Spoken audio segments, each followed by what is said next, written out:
Hello, everybody. We're back on our second episode of the Ogre Mawtribes content. I'm Jen Trovo, and I'm joined by Hubble and Josh. How are you guys doing? Doing phenomenal. Doing great. All right, let's get into it. So, yeah, let's start talking about our units here. So, to start off, I do want to talk Hey, about Hubble, real quick. yeah, So can you give me a three, you two, want to pause? one? Yeah, Yeah. 321. I'm at 108. 321. Talking about units and Hubble and go. All right, everyone. Let's start talking about the units in the book. To start, I just kind of want to run through what are models that we kept. And yes, some of them got some refreshes, but how do we feel about the transition of what they were into the new book? So to start now, we have the Tyrant. The Tyrant went from a just kind of a whatever hero to me, into what I would say is a pretty solid uh, model. Now, oops, I think I might have closed out something. So there it is. Okay. I got it. No I'm worries. gonna, yeah, let me go ahead and go Okay, on. and 109, 321, go. All right, everyone. We are talking about the models in the book. We are going to be taking a look to see, are we liking them more or from the previous edition at the start of fourth to the new book. So let's start off with the models that we already know and see how we're feeling about it. So the Tyrant has gotten a lot better, in my opinion, here. It now gives out a +1 chain fight to infantry units, which a +1 to hit. There we go. We have another opportunity to get +1 to hit, which is great. A chain fight is always great. But the other side of this is pick one of the following effects to apply for the rest of the battle. And it's in the deployment phase. You can have multiple tyrants, but it's either enemy infantry units that have a health characteristic 1 or 2 cannot contest objectives while they're in combat with this unit. That is like brutes, you messing with me or something like that, that ability. So now you can just say, hey, you have 20 whatever skeletons on this objective. You can't do anything. I control this objective. It's mine. And then the I other hate the that. I utterly oh, hate that. I love I it. hate it.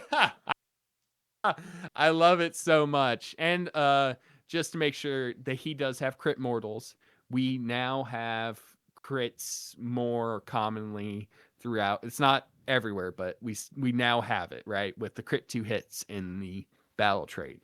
Um then the one of the other options is enemy cavalry units cannot use retreat abilities while they're in combat with this unit. And then the last option that you can select is enemy monsters cannot use rampage abilities while they're in combat with this unit. Good Uh, grief. I can easily see 2 tyrants being brought, Yeah. um, because the chain fight is not once per battle per army. Just as a heads up, it says in the reaction you declared a fight ability for this unit. You can chain fight and get +1 to hit in 2 places. Then you can also say, hey, one of these is going to be your infantry can't control objectives and your monsters can't do rampages. Let's go. But you Real you uh, strong. you only get one though, right? So you on that tyrant. So yeah, you get that you take tyrant two different gets, tyrants and yeah, two running two yeah, tyrants. Oh my god, dude! And yeah. and and so if somebody's typically running an all infantry, all cav, all monster, or a mixture, you just like, hey, I got you, bro. Two tyrants. Yes, that's the way to go. Yeah, I think that there's a way to do this. Now you can't have the same ability picked on another Right. tyrant, but it's good. I think it's real That's a good. very controlly way of play. And this guy's also ren 2, 3 damage, dude. So much damage Oh, out there. you're gonna this is ogres. Yep, We I know, still I be know. doing we still be doing that 2 damage minimum on everything, most things. Uh so then we have the gluttons here. The gluttons are the same exact attack profile, 4 attacks, and then destruction profile, 4 to hit, 2 to wound. and then they're the same. Rend 1, 2 damage.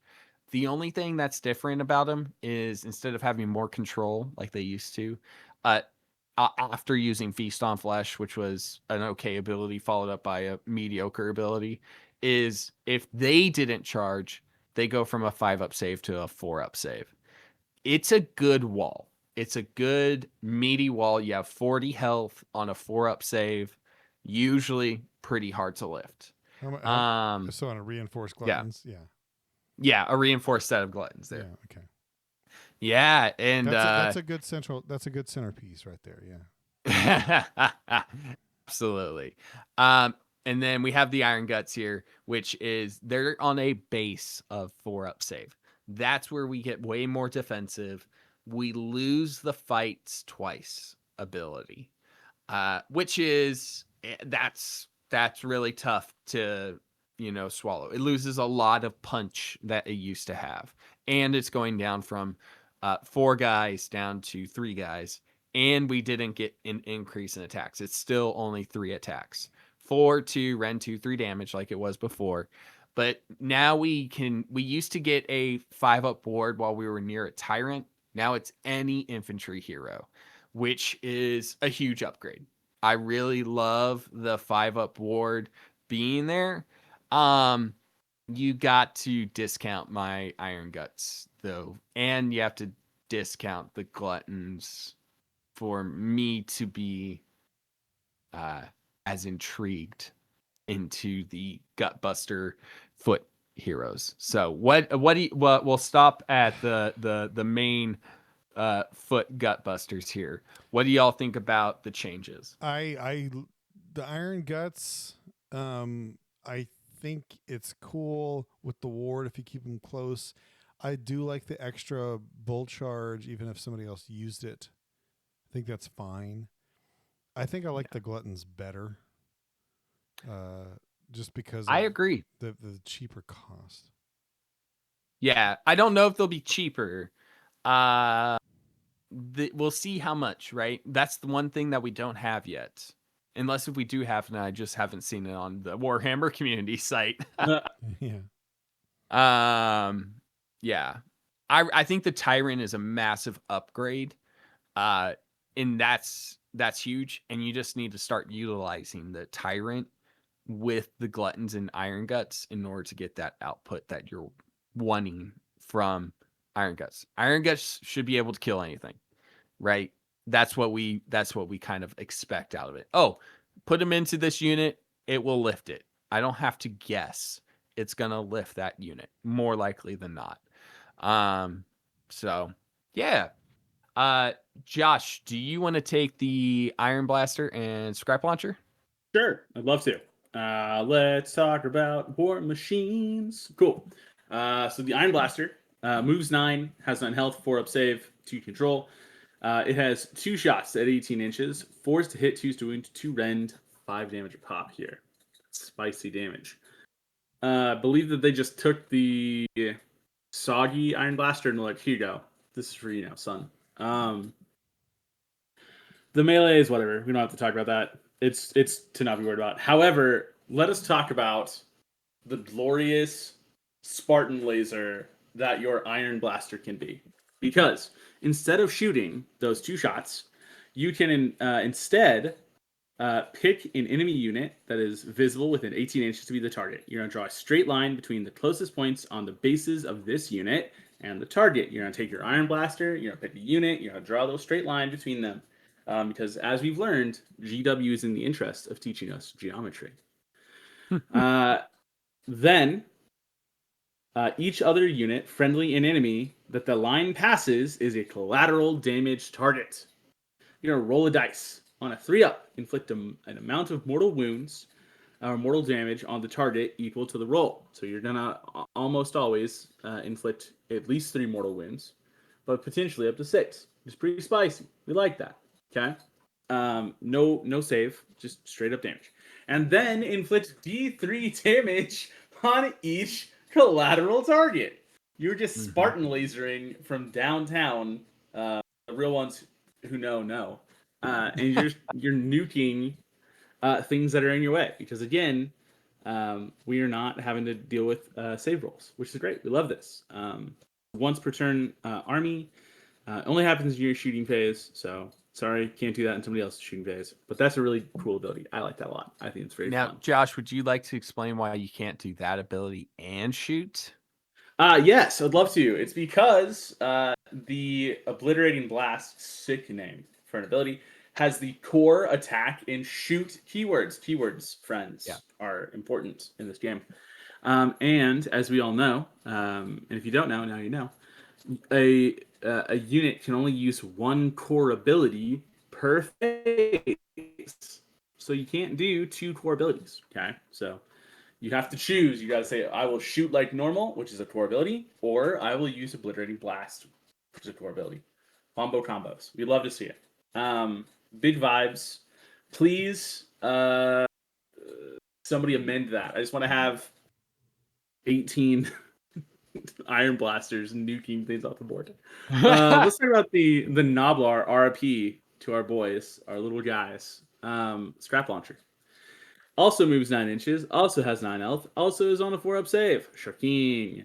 It has 12 shots at 18 inches. Hits on 4s, wounds on 2s, rend 1, 1 damage. They're crit 2 hits. My favorite is the name of this, Piles of Old Scrap.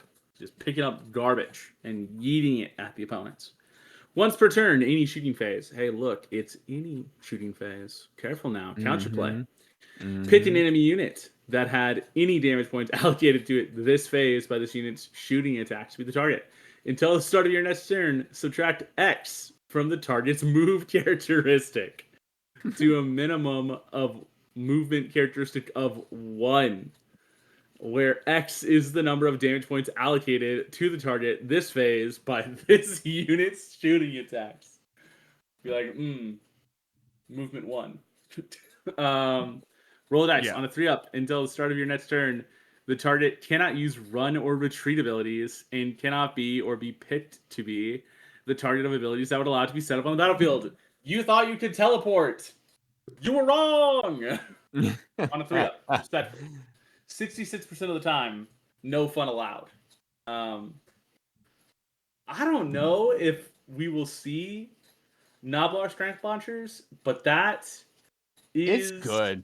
It's good. That's cute. I'm bringing this. You're gonna see me play with it. That's Bro, you're gonna see some top tier players utilize this thing as a tech piece and like ruin your day. Yes. Yeah. Oh yeah. It's until the start of your next turn. So I wonder if I shoot your eels with your IDK and I just get I don't know. We'll say 4 or 5 damage. 5 wounds. 5 damage gets through.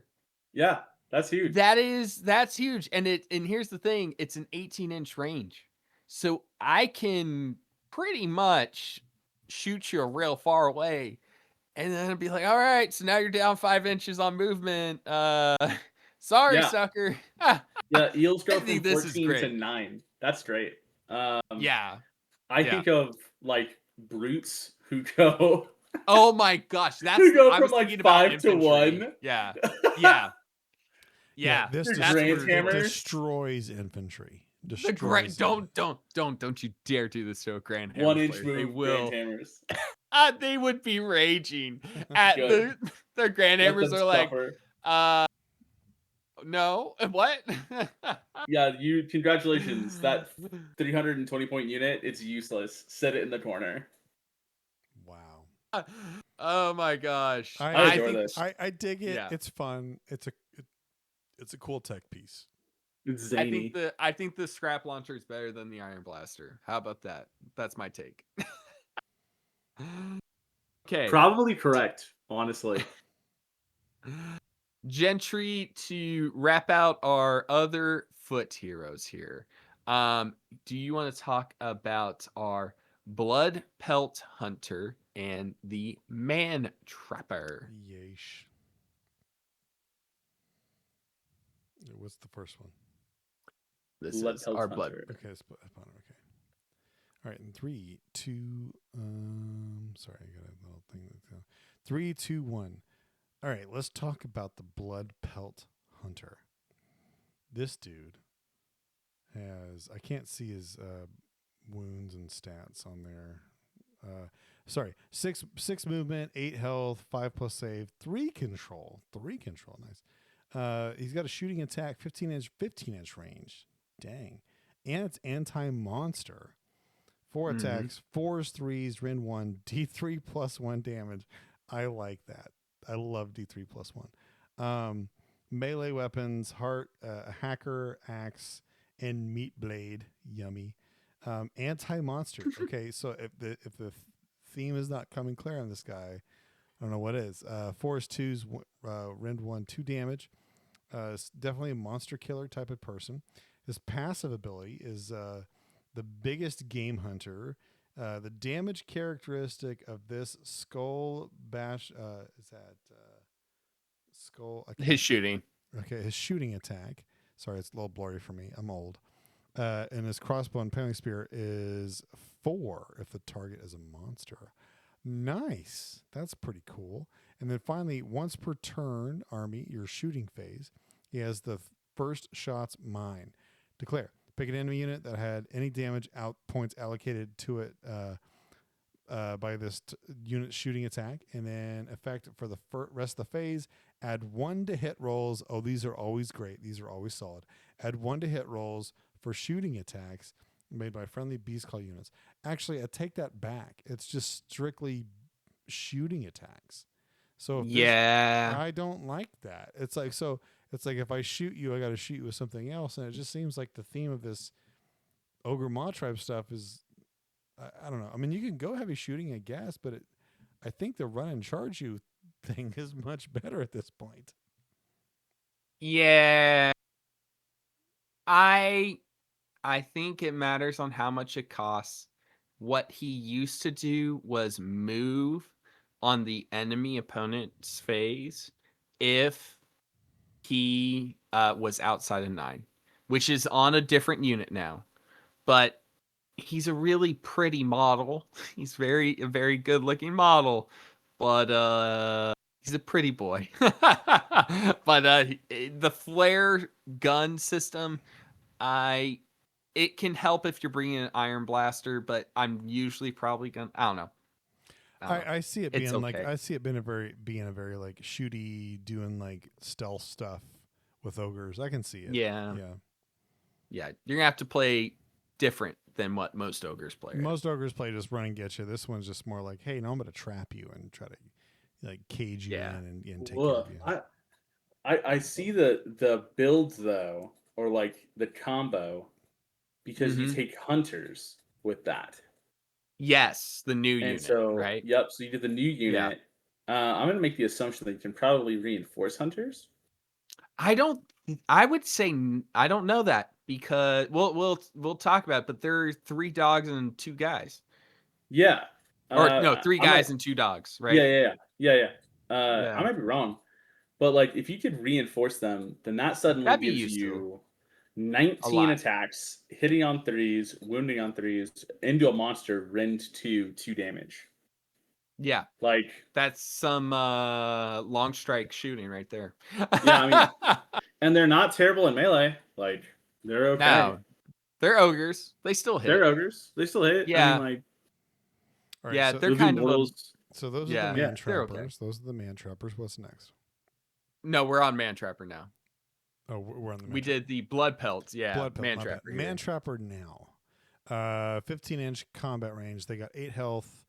6 or he has 8 health, 6 move, 5+ save, 3 control. 15-inch range, crit auto wound attack, 4s, 4 attacks, 3s, which is cool. Ren 1, D3 damage. And his knife is 4 attacks, 4s, 2s, Ren 1, 2 damage. Man Trapper's accomplices. Here's the thing. All right, effect. This unit's Saber Fang, Noblars, and Trap are Man Trapper accomplice tokens. After setting up this unit on the battlefield for the first time, place all the tokens next to it. We've had token units. That's cool. If an enemy unit is you went past a little bit. If an enemy unit is destroyed or removed from the battlefield, while any of this unit's man trapper accomplices are next to it, see the just a little closer ability. Remove the man trapper accomplice from it, and then here's just a little closer. Effect. If this unit has any man trap or accomplices, remove one man trap or accomplice from this unit, and place it next to a visible enemy unit. And then finally, once per turn, scroll down just a little bit. Army shooting phase trapped. Declare. Pick an enemy unit that had any damage points allocated to it this turn by this unit's shooting attacks to be the target. Make a trap roll of a d6. Subtract 1 for each man trap or accomplice next to the target.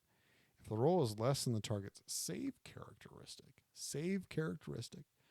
until the start of the turn, you can do one of the following, or you do the following. Subtract 1 from the number of dice rolled, making charge rolls to the target to a minimum of 1, and the target doesn't have fly. Yeah. There's a lot of words. I just don't. This is not. I don't know. This doesn't seem fun to me. This doesn't leave the warm and fuzzies. No. Yeah. That's the warm and fuzzies aren't here.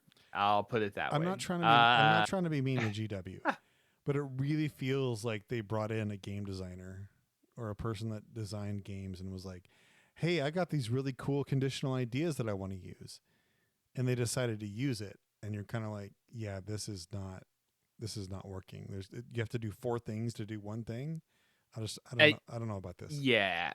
I think it could have been summed up as a hey, on a 4-up, and if add 1 if you did any damage to them or something or like that, they have -1 to their dice. I was gonna say, like, the desire in my heart to see a Caradron Overlord, or Caradron Overlord's frigate only charged on 1d6. It's very strong. I need that. Like, there's a lot of conditionals to get there, but I want it, and it's because Obed, when we were still playing last night, was beaten. I just feel like I feel like you can do traps way easier in this game, and it just feels like GW has been trying to do the trap mechanic for not just in this game, but like in Underworlds for a long time, and in Warcry also they've been trying to do this trap mechanic, and they just have not figured it out. So I don't know. It's okay. Yeah, this is we're trying to cover everything, and I was like, I'm sorry, Gentry, you had all the good ones before. This is the time to read the not fun one.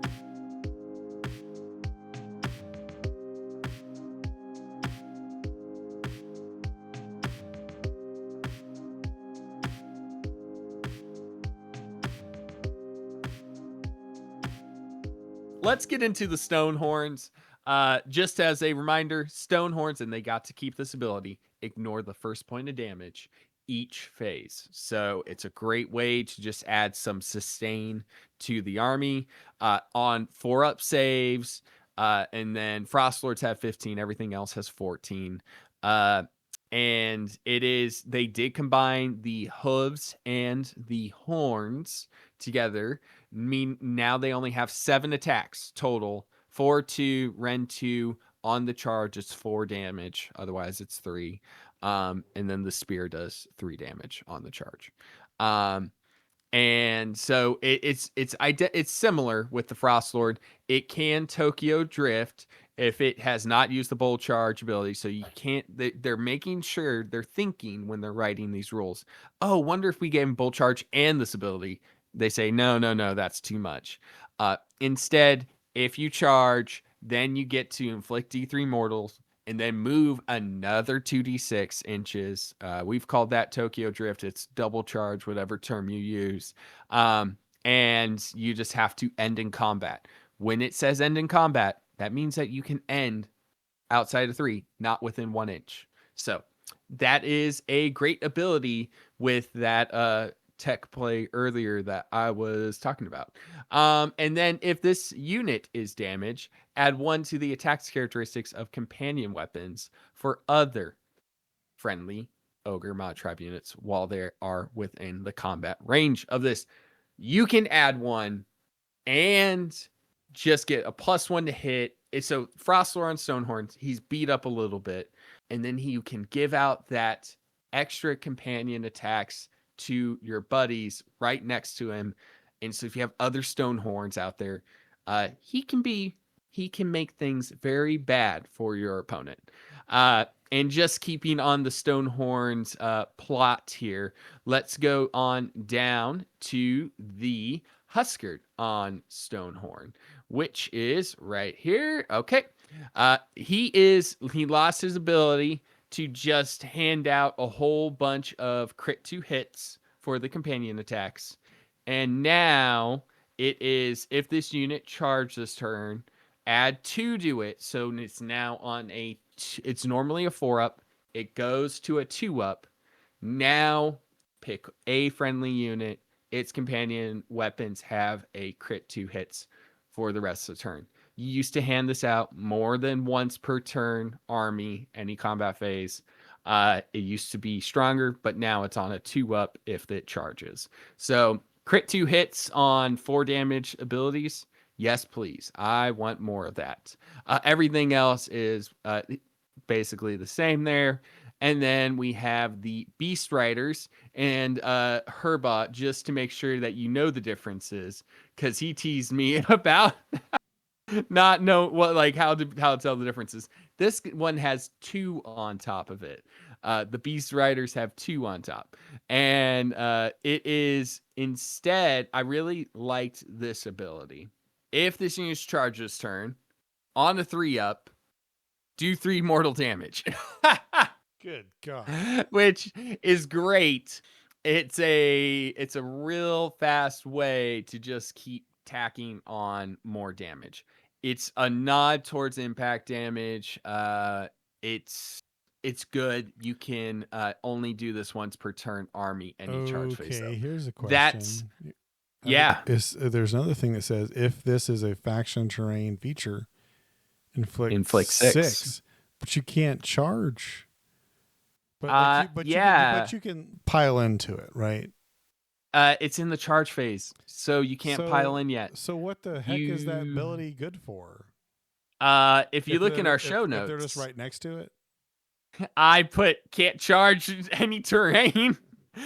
I think that was written and printed before they had the Scourge of Akashi in place. Yeah. So yeah, it was a time here. And then, I mean, if you charge, like, if rot swords are standing next to the feculent Gnarlmaw, yes, charge rot swords, and as long as you end in combat with, within 3 inches of the tree, you just go, anyways, here's 6 mortal wounds to the tree. Yeah. Could be a cheeky way to knock off, like, a Shrine Luminor or, like, a Gnarlmaw or things like that.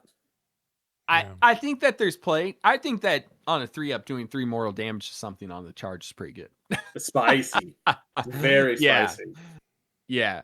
And then to run through the Thunder Tusk here. The way that you tell Stonehorn versus the Thunder Tusk horns go down, or tusks go down. Stonehorn horns go up. I wish that you could see my arms right now. But this is a podcast. So coming soon to Patreon, our video recordings as well. I don't think we are even recording our videos, but Thunder Tusks have an Ice Blast, which is not as good as ignoring the first point of damage every phase. But the Frost Lord here, he is the Frost Lord on Thunder Tusk, I think is going to start being an auto include potentially for me, because on a 3-up for the rest of the turn, the target can use shoot and or charge abilities, even if it used a retreat or run ability in the same turn.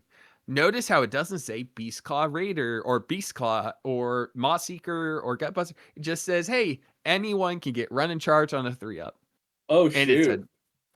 You cannot interact with me on that. So I can just hand out a run and charge. Let's go. Spice. That's good. That's real good. And then you get a horde clear. Yes, we do. On any movement phase, including your opponent's movement phase, if I'm stuck in combat with you, guess what? I just roll a dice for each one, and then I'm 5 up and do Immortal. It's not the best horde clear, but it's a horde clear. If you have 20 models in there, you're rolling 20 dice. It's pretty good. So I really love that run and charge ability just being able to be handed out whenever I want. I hate run and charge so much. Oh, you're gonna get to experience it very often because I think that's gonna be a main thing that I like how easy it is to obtain in this army. Huskered on Thunder Tusk, we have the Ice Blast. It's a Thunder Tusk, but this is okay. The reason that we talk about the Ice Blast is that it's a 1 attack, 4/2 rend 1 D3 plus 2 damage. So I got to get this 1 attack through, right? And if I do, I can subtract. Roll a dice. If the roll is equal to or less than the number of damage points allocated to the target by attacks made with this unit's Ice Blast this phase, subtract 1 from damage characteristic of the target's weapons until the start of your next turn. I don't like that. It's too conditional. Yeah. I don't know. What do you think about that? Yeah, it is strange. If you get the damage through, you're gonna get that Pretty at easily. bare minimum, like 66% of the time. Or not, sorry, not 66. It's the 3, 1, 2, Probably 3, so like 33. yeah, I was gonna say 33% of the time. 33%. Yeah. Yeah. Because you're doing D3 plus 2, so you're always doing 3 damage. Yes. And so, the chances of you actually popping off and doing like 4 damage, I think is probably more likely. Stats will say you're more likely to do 4, and so then half the time you get it. Yeah. But also just saying, you have to get the attack through, and it's only rend 1. Yeah, that's the thing that I don't like. And you know how often you drop those attacks. It's like 50-50 on the to hit, and you finally get the to hit, and then you roll a 1 on the wound, and you're like, ah! Then you can clearly see where they were going with this. If this unit did not charge a turn, roll a dice on a 3-up, subtract 1 from the attacks characteristics of its melee weapons. They're trying to make this the debuff unit, right? Like, I'm gonna debuff you. But I like the 3-up -1 to attacks characteristic. It is once per army battle, or once per army any combat phase. Ice Blast. If the Ice Blast ability was just on a 3-up, pick the unit that was targeted by Ice Blast. This thing would be too good with a 3-up to -1 to damage and a 3-up to -1 to attacks characteristic. You're just nerfing your opponent into doing no damage. Yeah. That's my take on it. And then the last monster truck here, Thunder Tusk Beast Riders. They have a very interesting ability. Plow the ice path. You declared a non-charge move ability for this unit in your movement phase. If this was your enemy's movement phase, this would be really good, like the old KO redeploy.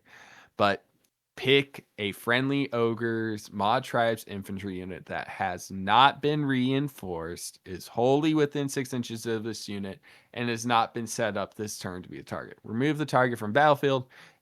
After this unit ends its move, you must set up the target unit wholly within 6 inches of this unit and not combat. The target cannot use charge abilities for the rest of the turn. It's a transport, right? And they move 10 inches, so you can move. And if you run this Thunder Tusk, that unit doesn't count as running, right? They just get moved. It's just, I don't know. That's all they're really going for. And then on a 4-up, we have subtract 1 from blank. We don't know it because our PDF has it cut off. I'm guessing that it says wound on there. So it's another debuff. So the Thunder Tusks are really trying to debuff your opponents for the most part. Yeah, I'm looking at this Plow the Ice Path, and like, it's tech. I guess it is tech, because you could have a unit of gluttons at the edge of the 6-inch mark, auto run your Thunder Tusk, so move 16, take the gluttons, slingshot them onto the other end of the 6-inch mark. So your gluttons move 24. Yeah. thereabouts. So your gluttons should Yeah. move 24 inches, which is like, that's pretty good. Not bad. Yeah. Yeah. It's I like the fact that it's infantry, like they're integrating the beast claw with it, but it leaves me, if I could say, hey, they can charge with it and you can make it like on a 3-up or something. I don't know.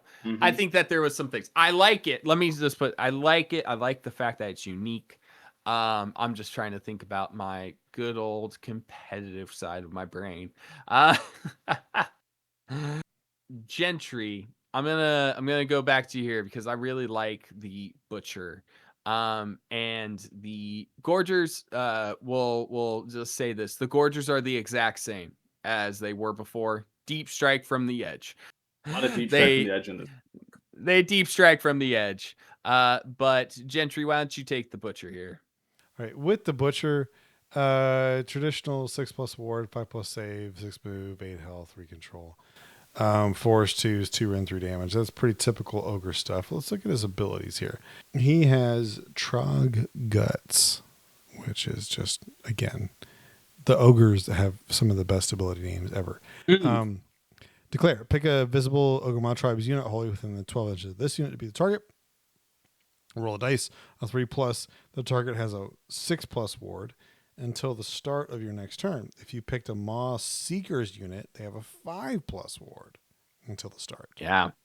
Maw Seeker is the new keyword. And that's basically another ogre unit, right?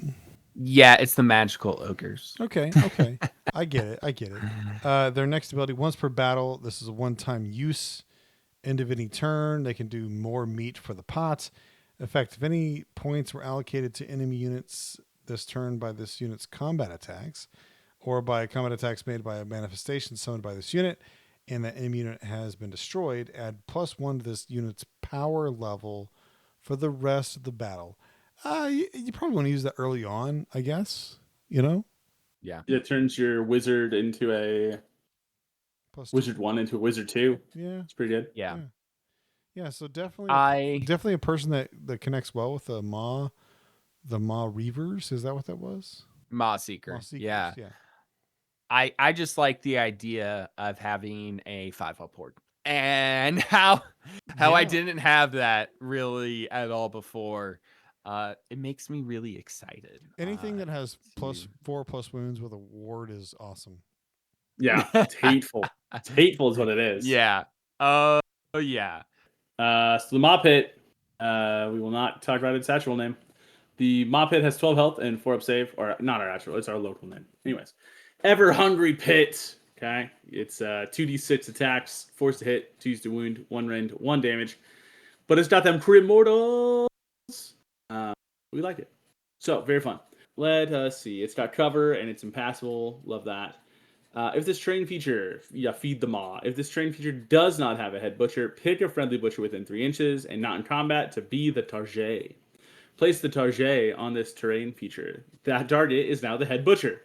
Step away from the maw. So this is if this terrain feature has a head butcher that is not placed on it this turn. Set up a head butcher on the battlefield, wholly within 3 inches of the terrain feature. This is the get on, get off. Cool, whatever. Great. Yeah. the hungry sinkhole, end of any turn, which means end of every turn. Declare, pick this Maw Pit to be a sinkhole. Then you can pick another terrain feature within 12 inches of this Maw Pit, and that you have already picked to be a sinkhole that you have already picked. Yeah, you start making sinkholes. Oh, got it. Around you, and that's the 12. Yeah, keep reading it. Got it. Then reading is important, kids. Then pick every enemy unit within 3 inches of the sinkholes to be the targets. Roll a d3. It's the bad d3. On a 2+, inflict an amount of mortal damage to the target equal to the roll. From the second battle round onward, increase the range at which another terrain feature can be picked to be a sinkhole by 3 inches for each battle round. If this terrain feature has a head butcher, increase the range by 6 inches. This effect is cumulative. So on round 2, within 18 inches. Yes. Round 3, 24 inches. Round 4, 30 inches. An Yeah. enterprising Ogres player can just make everything on the board a sinkhole. Did you see the time that it happens to? End of every And turn. yeah, I like the end. Nice. I actually really appreciate it being at the end of the turn. Yeah, it's because you enjoy watching the hope leave people's eyes. So I lived with 2 health, and you go, no, you didn't. Sit down. Man, I think that just allows you to, instead of like trying to chip someone at the beginning of the turn, be like, I'm Mhm. gonna go for that. It's like, oh, this dude has 1 or 2 health left. I'm gonna make that one a sinkhole and then chip that area instead of this guy. Yes. I think that this is going, and it has crit mortals. That's dumb. I just have to say that. That's dumb. Why does my terrain feature have I love 2d6 crit that. I think that's mortals? so It's goofy. so I looked at that. I was like, that's really good, and it shouldn't be. They just made this mob hit, and if it's free, if this is a free terrain feature, I think people are gonna be complaining about it. We are finishing out all the models that we've seen before. Let's talk about what we lost and what we gained in the models that we have. So, Gentry Josh, the main thing that we've lost is the impact mortals of, hey, my monster truck does 5 mortals, and each monster truck does 5 mortals on the charge minimum. That's my superpower right now. And the other one is we lost the extra bodies, and which means that we lost extra attacks. So those are the things that we lost as an army. How do you guys think what we gained, does it offset those things, what we've seen thus far? Or do you think the things that we lost are really impactful? I think that yes, you lost it. You lost the breadth of like impact mortals. You still have a lot of impact mortals. We talked about Stonehorns. We talked about all that sort of other stuff. You maintain a lot of really good rampages on your monster units, and that's to say nothing of the new stuff, right? Like the Tyrant on Glutterhorn or whatever it's called. There's still stuff here. I think pound for pound, I think you gain a lot. Hmm. I think that this book is really good. Shocker. Like truthfully, it is a you gain a lot of customization in this book. You gain a lot of tools in this book. You gain a lot of sustain in this book. We talked just really briefly about the butcher being able to hand out a 6-up ward, but like if we think about it, like to a Maw Seekers unit, that becomes a 5-up ward. You've got a 5-up ward on your iron guts. You got a lot of opportunities here for customization and sustain. So I think that's really good. I think this is a really good book. I think that the battle trait, like yes, you lose mortals. I think you make up for that loss and then some. So what's your unit that you think is going to be the auto include? Well, we went from it being butcher for the run and charge, which I think is overall healthier. Healthier. I think that most people are gonna bring at least one tyrant, on foot. I think you see at least one tyrant, maybe two, depending on the points. Hey, it's everybody's favorite comment. It depends on the points. There's a lot of really good. I mean, like auto include feels like yeah, it's gonna be a tyrant. I feel like your prayer lore is really good. I think that your spell lore is also really good. I think there's a way that you see people make multiple butcher lists for the Mm-hmm. ability to cast that +1 to hit because again, you're affecting the dice without then also taking the penalty of the -1 to your save, which is huge. If I'm an Ogres player, I'm holding on to command points all day, every day for all out defense to get my 4-up to a 3-up. Or my, again, to negate even more rend. Like, Gluttons, as soon as you get them in the combat and you give them the -1 rend, you're at effectively a +2 to the save. Yes. +3 for an all defense, and you're sick, bro. I care not. I will always be saving on a 4. I don't care. on my 4-up health or my 4 health unit that has 40 health. So did you do the math there? If you give the gluttons all out defense, they Yep. use their ability to get +1 to save if they didn't charge. Yep. They get the eat 'em, which is another one. And then if you get the Hoarfrost off, that's +4 to save essentially. Yes. It is literally mocking the concept of rend at that point.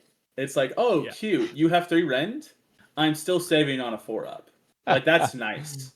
Like go and be Gluttons well are fed. 5-up base, but they go Yes. down to it's just so it's like Rend is like yeah, that's a joke. Yeah, because it really is. Like the only thing that I would have liked to have seen, and this is like pie in the sky, uber best case scenario, is if Fortifying Hoarfrost had been base -1 rend, and then super cast to negate the first pip of damage. Oh, some stone flesh. Yeah, like if you had been able to do, gluttons get -2 rend effectively, +2 to save, and -1 the first pip of damage. That's offensive, and I understand why they didn't do it, but that would have been like the most goated prayer / combo. So there's a lot of stuff in this book, bro, that is just like so good. And again, Yeah. we've not even talked about the new stuff. This is only the Yeah. old stuff that we talked about. Like, we'll talk about the new stuff next week and the insanity that is. Yeah. This is the type of just debuffing, and you start putting the pieces together, and it is so insanely strong on how much sustain there is, which is so new to the ogre world. Gentry, what are you feeling over there? I don't like the fact. Actually, I take that back. I love the fact they took away the impact mortals. Oh, I thought that was such a broken, nonsensical thing, and I am so glad that it's gone. I hated it. Really? I'm sorry. Okay. I'm sorry. Like I just don't like being able to like be charged and be the way. By the way, like take 5 to 8 mortals like when you get charged. I'm like no. That's just, each charge. yes, Each charge yes. too. To me that is super broken and just ridiculous, and people took advantage of that. And I think the replacement for it is a balanced replacement. I like it. I'm good with it. I'm very good with it. I do feel that we are, if they point this correctly, this is going to be an extremely healthy book. It's not going to be insanely broken, but if they undercut these costs to like, yeah, gluttons are 150 points now, I think you're going to suddenly see people just like flooding the field with way too many units that are going to just not be fun to play into. But I think that this is like the cities book is fun. The cities book is the one that, I've gotten to play of the new release. I feel the same way about this book coming out. I'm very excited. It's different. There's the interactions that are unique. I like the fact that they added a transport. I do like that fact that they added a transport into this army. Is it something that I'm going to use most of the time? Probably not. But I know that at one point I'm going to test it out and be like, hey, I'm going to bring this guy. I'm going to see if this transport and tagging this objective is more important than me goofing around with, trying to run this guy across the board. Because going 24 inches with infantry unit is pretty good, turns out. I think the Tyrant is the main auto include, and the Butcher, just as a reminder, is also a Wizard 1. I don't know if we said that out loud, which if the Butcher is pointed at 150, which I think is where it is right now, I think 150 is perfect for that wizard, and then he can hand out a ward on a 3-up once per army, so you can't just flood the board with wards. I think that's a great point cost value. I think you're right. That's a good assessment. Yeah, they did it good on that one. Yeah, so if they keep it there, I think we're in a really good spot. This is the end of part 2 of our epic ogre adventure. Please join us next time for our conclusion. Bye, y'all.